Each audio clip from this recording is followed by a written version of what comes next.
जो बाहर से हैं और हो सकता है कि स्टूडेंट अभी एडमिशन कराने वाले नए नए हो आएंगे वो, तो वो एक कैसे देखेंगे? देखो, ये तो संगठन का अपना विचार होता है, सारे संगठनों का। ऐसा नहीं है कि ऐसा नहीं है। सवाल पूछना नहीं आया आपको, फिर से आप सवाल मेरे को बता सकते हो कि आप पूछना क्या चाह रहे हो। मैं पूछना ये चाहता हूँ कि एबीपी के आपने बोला कि काम इतने कि गिनवा नहीं सकते, आप 5-10 काम गिनवा दीजिए।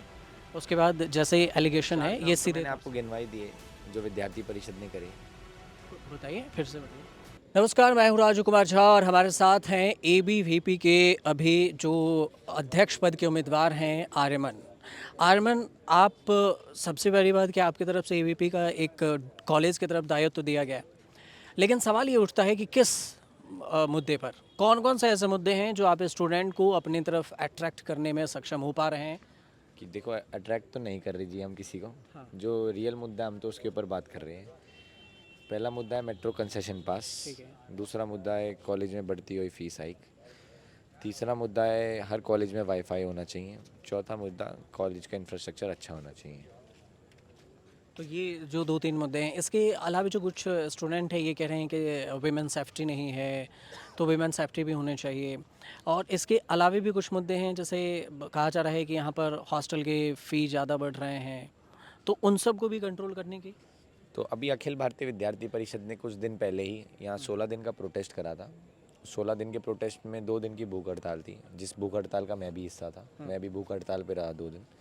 तो उसमें हमारी 4 सबसे बड़ी मांगी यही थी: centralise hostel allocation, fees hike, ICC होनी चाहिए हर कॉलेज में, और चौथा वन कोर्स वन फीस। तो उन्हीं मुद्दों पे हम रहे। 16 दिन प्रोटेस्ट करा, 2 दिन की भूख हड़ताल करी। तो यूनिवर्सिटी के एडमिनिस्ट्रेशन को घुटने टिकाने पड़े और हमारी चारों मांगी पूरी करी। अच्छा, ये आप जैसे मैदान में हैं अकेले में, तो क्या पार्टी की तरफ से आपको सीधे सपोर्ट है?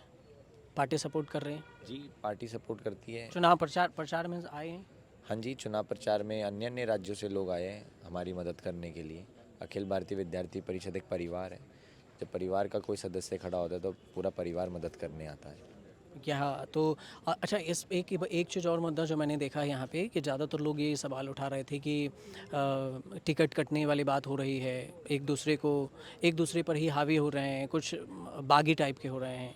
इस पर आपकी क्या राय है कि क्या ये सही बात है? जी, वो उनके संगठन का विचार है, पर हम तो कार्यकर्ता है। जैसा संगठन कहता है हम तो वैसा ही करते हैं। संगठन के दायित्व से चलेंगे। हाँ जी, जो संगठन कहेगा हम उसी दायित्व से चलेंगे। अच्छा, एक छोटा सा मतलब सवाल ये उठता है कि जैसे हम सोशल मीडिया को जब खोलते हैं, तो जो लोग दिल्ली से नहीं हैं, जो बाहर से हैं और हो सकता है कि स्टूडेंट अभी एडमिशन कराने वाले नए नए हो आएंगे वो, तो वो एक कैसे देखें कि ये जो आर्यमन है वो कौन है, कहाँ से आया, इनके बैकग्राउंड में क्या है? तो अगर आप अपने से बताएं कि क्या हमारे बैकग्राउंड से रहे हैं, आए हैं, उसके थोड़ा इंट्रो दें अपना। मेरा नाम आर्यन मान है। मैं बहादुरगढ़ हरियाणा से आया हुआ हूँ, और मेरी अंडर ग्रेजुएशन हंसराज कॉलेज से हुई है बीकॉम ऑनर्स में। वर्तमान में मैं एमए लाइब्रेरी साइंस का स्टूडेंट हूँ। मेरा दिल्ली यूनिवर्सिटी में एडमिशन स्पोर्ट्स कोटा के थ्रू हुआ था। मैं एक स्पोर्ट्स पर्सन था, आज भी हूँ। बट अब तो अखिल भारतीय विद्यार्थी परिषद ने मेरे को मौका दिया अध्यक्ष पद का उम्मीदवार बनने के लिए।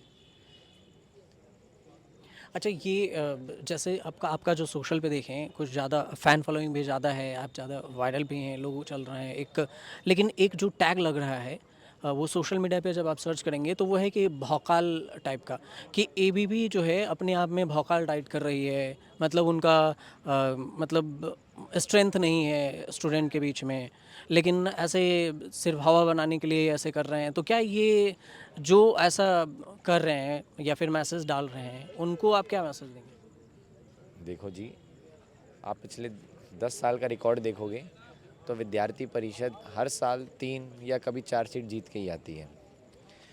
तो यही हमारा एक रिज़ल्ट और एक एग्जाम्पल है कि विद्यार्थी परिषद ग्राउंड पे कितना ज़्यादा मजबूत है, कितना स्टूडेंट सेंट्रिक है, स्टूडेंट्स के लिए आवाज़ उठाती है। कि स्टूडेंट्स पिछले 10 साल के अगर आप इतिहास देखो तो उसमें अखिल भारतीय विद्यार्थी परिषद से अगर आप अन्य संगठनों को कंपेयर करोगे, जितने भी अन्य संगठन हैं, तो आपको काफ़ी मार्जिन का फ़र्क दिखेगा। अच्छा, इस बार महिला कैंडिडेट भी चाहता है जो प्रेसिडेंट पे हो, तो 2008 के बाद, तो ये क्या रणनीति है या फिर कोई नई देखो ये तो संगठन का अपना विचार होता है, सारे संगठनों का। ऐसा नहीं है कि ऐसा नहीं है कि विद्यार्थी परिषद अपनी छात्राओं के बारे में नहीं सोचता। हर साल एक छात्रा लड़ाते हैं और हर साल एक छात्रा को जिताते हैं। तो ये उसी से लिया जा रहा है। लेकिन कहा जा रहा है इतने दिन क्यों नहीं फिर लड़ा है, क्योंकि 2008 के बाद देखें तो नूपुर शर्मा के बाद जो एबीपी है तो वो बीच में तो कैंडिडेट लाए नहीं। तो ये विद्यार्थी परिषद का ही डिसीजन है। हम तो कार्यकर्ता है, जैसा विद्यार्थी परिषद कहता है हम तो वैसे ही करते हैं। जो वहाँ से ऑर्डर आएगा वो विद्यार्थी परिषद जो हाँ गए। जी, हम संगठन से जुड़े हुए हैं। जैसा संगठन कहेगा वैसा ही करेंगे। इसके अलावा जो कोई आप मैसेज ऐसा देना चाहें जो बाकी संगठन नहीं कर रहे हैं और एबीपी कर रहा है? साल में 365 दिन छात्रों के लिए काम, संघर्ष। आपको कोई ऐसा संगठन दिखता है जो साल में 365 दिन एक्टिव रहता है स्टूडेंट्स के बीच में? आपने आज तक कोई ऐसा संगठन देखा है जो कॉलेजेस में आर्ट्स फैकल्टी पे प्रोटेस्ट कर रहा है? हर कॉलेज में प्रोटेस्ट कर रहा है स्टूडेंट्स के लिए। एक संगठन का नाम बता दो, जो आप बोलो वही सही। अच्छा, ये एनएसयूआई वाले जो एलिगेशन लगाते हैं, कह रहे हैं कि आप भी कह रहे हैं कि हम 24 घंटे काम कर रहे हैं, वो भी कह रहे हैं कि हम हर नहीं, वक्त 24 घंटे नहीं कर रहे जी, हम साल में 365 दिन 2400 घंटे काम कर रही है। हाँ, तो ये तो वो भी कह रहे हैं ना, एनएसयूआई भी दावा ये वो तो आपने क्या बोला, 24 घंटे काम करे। वही आपने बोला ना, महीना चुनाव का आया, काम करने लग गए, मुद्दे बोलने लगे। हम तो साल भर से काम कर रहे हैं। हम तो इतने काम करते हैं कि काम भी नहीं गिनवा सकते। वो तो काम ही इतने करते हैं कि काम 4-5 काम गिनवाते हैं। हम तो इतने काम करते हैं, गिनवा भी नहीं सकते आपको। नहीं, 2-4 काम वैसे चाहेंगे कि जो एबीपी वाले को एलिगेशन लगता है कि वो नहीं करते हैं, तो वो ऐसे कुछ काम हैं जो एनएसयूआई को भी गिनवाना चाहिए। जिन जो एलिगेशन है, ये आरोप हटे कि हम काम नहीं करते, तो हमारे कुछ काम देख लो। तो सैंपल में अगर हम देखें तो चैनल के माध्यम से आप उन लोगों को क्या मैसेज देंगे जो अभी नहीं है? मान के चलिए कि कॉलेज में नहीं है, आउट ऑफ दिल्ली हैं, फिर भी वो स्टूडेंट आएंगे उनके लिए। आप सवाल पूछना नहीं आया आपको, फिर से आप सवाल मेरे को बता सकते हो कि आप पूछना क्या चाह रहे हैं? मैं पूछना ये चाहता हूँ कि एबीपी के आपने बोला कि काम इतने कि गिनवा नहीं सकते, आप 5-10 काम गिनवा दीजिए। उसके बाद जैसे एलिगेशन है ये सीधे मैंने आपको गिनवाई दिए जो विद्यार्थी परिषद ने करे। बताइए, फिर से बताइए। आईसीसी की कमेटी होनी चाहिए हर कॉलेज में, ठीक है। फीस हाइक, 1 कोर्स 1 फीस, और centralise hostel allocation. DU special बस कितना बड़ा एग्जाम्पल है यूनिवर्सिटी के लिए कि एक कैंपस से दूसरे कैंपस को कनेक्ट करने के लिए अब स्टूडेंट्स अपने घर से कॉलेज जाने तक कितना आसानी हो गई है कि यूनिवर्सिटी में डीयू स्पेशल बस चालू हो चुकी है।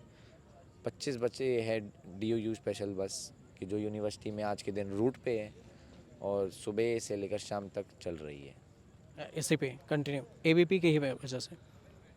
बस मैं अब मेरे को आगे फर्दर कैंपेनिंग भी करनी है। चलिए, तो आर्यमन जो आपको बताए हैं कि एबीपी पर जो भी एलिगेशन लग रहा होता है, एनएसयूआई विपक्ष की टीम जो लगाती है, उन सारे सवालों का जवाब आर्यमन ने देने की कोशिश की है। आप में अगर कोई सवाल हो तो आप हमें कमेंट ज़रूर कीजिए और सोशल मीडिया के जरिए हम कोशिश करेंगे कि आर्यमन से दोबारा बातचीत हो और आपके सारे सवालों का जवाब दिया जा सके।